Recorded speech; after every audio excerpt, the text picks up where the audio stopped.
ಶ್ರೀ ಗುರು ಬಸವಲಿಂಗಾಯ ನಮಃ. ಇಂದಿನ ಅಲ್ಲಮ ಪ್ರಭುಗಳ ವಚನ ಹೀಗಿದೆ.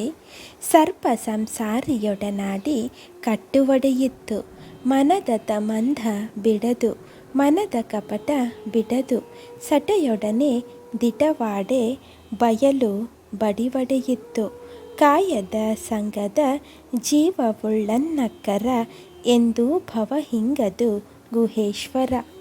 ಈ ವಚನದ ಸಾರ ಹೀಗಿದೆ.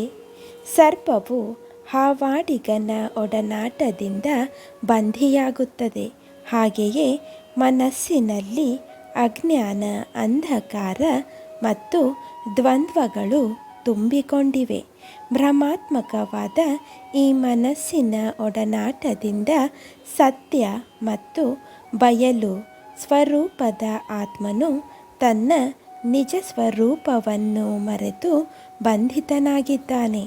ದೇಹದ ಸಹವಾಸದಿಂದ ದೇಹವೇ ನಾನೆಂದು ಭ್ರಮಿಸಿದ ಜೀವಾತ್ಮನಿಗೆ ಭವಬಂಧನದಿಂದ ಬಿಡುಗಡೆ ಇಲ್ಲವೆಂಬ ಅಲ್ಲಮ ಪ್ರಭುಗಳ ಭಾವ ಅವರ ಈ ವಚನದಲ್ಲಿ ವ್ಯಕ್ತವಾಗಿದೆ.